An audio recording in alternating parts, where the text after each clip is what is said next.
Hey guys, what's up? It's your boy Flash Thompson, and today I can give you the good news is that I am situated with a job at the moment, a job that pays about the same as my old job, but hey, it's money. I'm no longer in dire straits right now. I am good to go, ready to go with the new job, and all set up, and I have to say that I want to thank my girlfriend for what had happened was that I had lost my job right around the time I wanted to go to the convention, the Keystone Comic-Con in Philadelphia, where I'm from, and she had bought the tickets for my birthday, which is coming up in a couple days, and I want to just thank her from the bottom of my heart because it was such an amazing experience. I met two very big voice actors as far as gaming, as far as just cartoons in general. I met Fred Tatasciore, who was known for Overwatch as Soldier 76. He is the Hulk in most things. If you've watched a cartoon with the Hulk in it, it's probably Fred Tatasciore doing the voice for it. And one of my favorite videos I've made was the Waffle Town versus the Dragon, where he plays Nikolai, one of the 4 of the zombie guys that you play as from World War II. With that whole story, but yeah, it was such a fun time. Fred Tatasciore was great. The other guy I met was Stephen Bloom, I guess Steve Bloom, voice of Spike from Cowboy Bebop, one of my favorite animes, which I don't have many favorite of those types of shows. He was also another member of the zombie crew, which was Tank Dempsey, the American from Zombies, if you are familiar with those guys.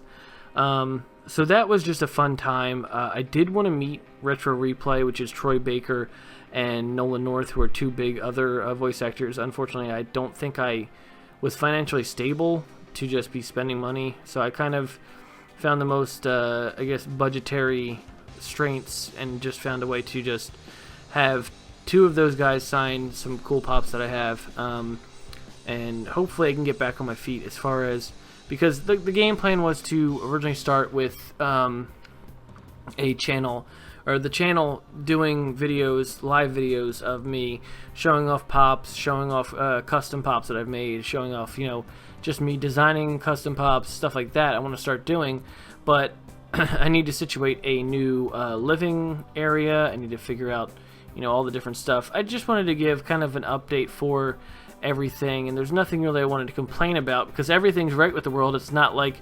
Sony and Marvel are losing my favorite superhero to the MCU and taking him out completely, because that's what we're going to talk about today, because if it did happen, I'd be pretty pissed. I'd be pretty mad that Tom Holland's Spiderman was being pretty much, I guess, taken out of the MCU. I don't really have anybody to blame. Of course, like most people, I wanted to blame Sony, thinking Sony was like, yeah, we're going to do this. I mean, I'm sure, Disney, Kevin Feige aren't, complete saints in this situation. I think with what's going on, it's very heartbreaking, and the only thing, or only people who are going to suffer is probably us, the fans, and I think it's a shame that this is happening, and they can't just come to an agreement. I loved the Sony MCU Tom Holland Spider-Man.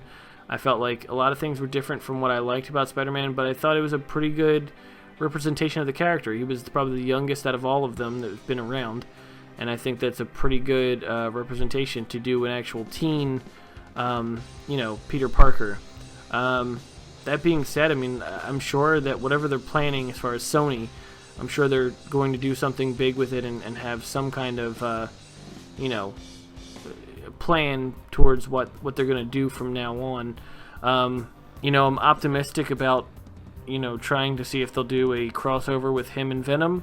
I know most people don't want that, but I think that would be, a cool idea if it doesn't look too much like garbage. But yeah, I just wanted to talk about that today because I felt like it was one of those things that it's a big deal right now, and it really does upset me that this is something that's going on, and the fact that it's ridiculous to think that we had everything good everything's been fine.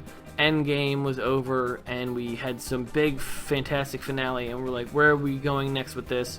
And Far From Home ended, and now we have to pretty much have some unoptimistic viewpoints towards what's going next for Marvel. I mean, I think that if at all, and I know this is very pessimistic of me, I think we've seen the heyday of Marvel, at least the MCU, as far as the movies are doing. I mean, I don't know what else they could do with Captain America being gone, Iron Man being gone. I think that a lot of the stuff they have set up or coming soon are going to be very, minor. I am excited for Moon Knight series has been, announced at D23. A lot of stuff has been announced at D23, which are pretty cool because it shows off the, the rides and the shows that Disney have set up. So, I mean, right now, the most excited thing I was excited for was The Mandalorian, and that's not even MCU, that's Marvel, or that's Star Wars, sorry. I'm excited for that. Other than that, I don't think I have anything exciting coming as far as MCU, which is a shame because of how big they finished with the Endgame and the Infinity Saga. It's fucking amazing, and probably one of my favorite movies of all time. And I'm not just saying that, like, it legit is such a... When you watch it all together, and you've seen all these movies together, it just culminates into this huge thing that just... It's just amazing to see it all come together, and I just fucking love it. But I think that's it. Again, I'm just ashamed and just appalled and upset that this is happening with the Homecoming, Spider-Man, I guess I'd call him. But yeah, hopefully we have something come out in the future that'll be worth a damn, as far as Tom Holland as Spider-Man still. So hopefully that'll be good, and I will see you guys next time. Thanks for all the support. Shout out to Kibbles. He's being there for, leaving comments, always staying up to date with the episodes. I appreciate you, man. And I will see you guys next time. For instance, a perfect example is that I have people like the Frozen Elsa and Spider-Man videos who are getting more money than I am, and they're actually creating things that are involving actual thought and process into creative control or content towards videos. That and the Paul brothers, stupid shit that